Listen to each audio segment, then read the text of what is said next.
Tiger fans, welcome to Summer Baseball Bash. First of all, we're grateful, we're very excited to be down on the field with former players, some of the greatest players that have ever put on the old English D. And Tiger fans, a special thank you to all of you guys for showing up, for coming here and being a part of this special occasion. Thank you that we're now all back together. I mean, it's Detroit, man, come on. Like, there's a lot of passion here.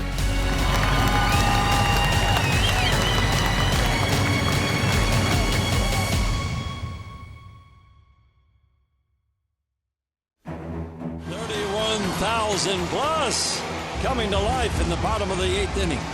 Tigers are down 4-3. Extra inning runner will be Tarik Hill. Phil Koch is into it. You have to have energy. You have to have some sort of energy. And with a crowd of 31,000 people on hand that haven't been here, and then all of a sudden we got bodies in the house, like, let's get rowdy. Like, these guys on the field, they're gonna feed off of that. Jonathan Scope at the plate. Boy, this is the man you want up there. Hill takes off, pitch inside, throw down to third, not in time. Oh. Wow! Tarik Hill gets to third on a bang play. Everybody's having a good time and actually, like, cheering on the team. Like, I remember the years that I was here, how awesome and electric the feeling of the fans getting into the game is. The 3-2, swinging a ground ball, base hit into right field. Hill scores, we're tied at 4. Well, listen to this crowd at Comerica Park. This was a really good crowd, loud and cheer for us, and we have to get it done for him. Big cheer for Miguel Cabrera. Well, the big man. Sometimes you just gotta have a crazy guy in the crowd. Swing and a pop-up. Shallow center, late break for Gordon, and now the ball's gonna fall in front of Gordon. Scope around third, coming to the plate. Tigers win! Oh man! Thanks to the fans for coming out and creating a great night. I mean, obviously we had a lot of alums home. Wearing the English D again. We had a bunch of fans in the stands. It was the first time that it really felt like, kind of an opening day atmosphere, a buzz in the crowd from the very beginning.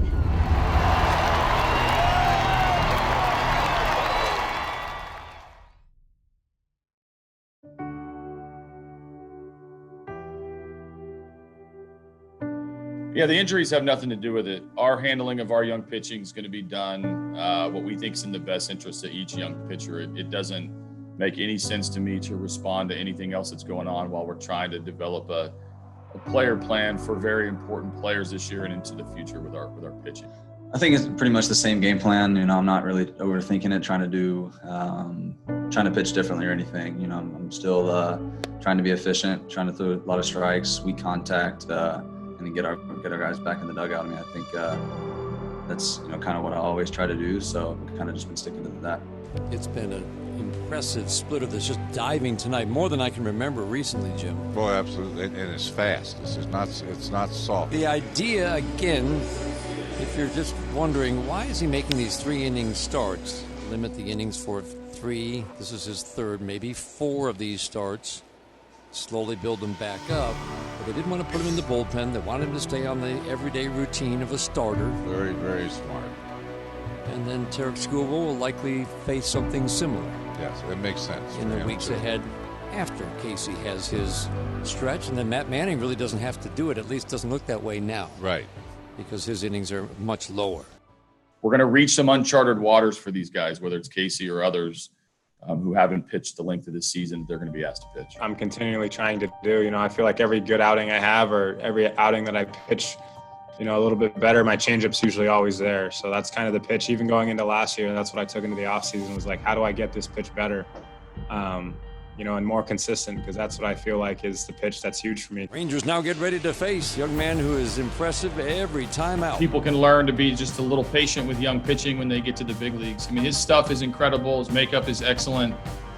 His preparedness is great. His mind, the way it works during the game is The game is slowed down a little bit for him. He's very, very sharp with what he's wanting to do and how he's going about it. The 2-2 pitch. Swing and a miss. Up with the slider.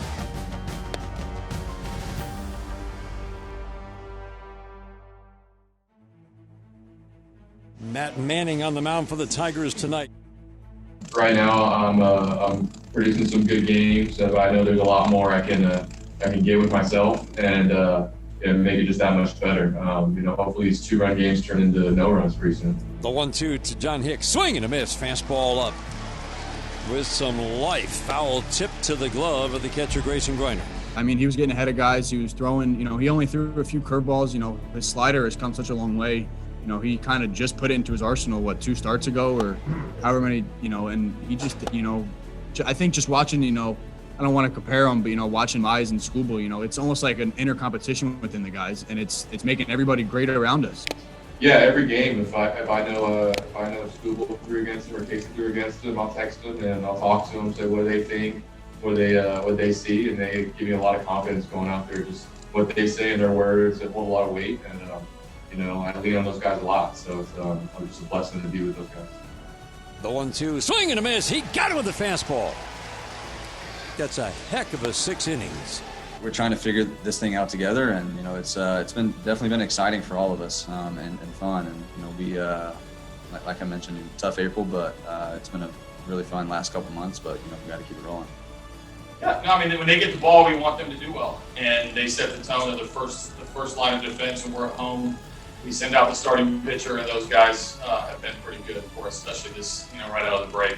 Yeah, I think kind of what everyone expected when we were in Double-A, how we were performing. That's what they wanted to see here, and I think we're bringing that as best we can, and we're trying to stay on track. There's going to be some bumps in the road, but for the most part, I think we're showing just a glimpse of what we can do for the next handful of years. I mean, we're all just trying to do our job and give our team a chance to win. I think that's what it comes down to.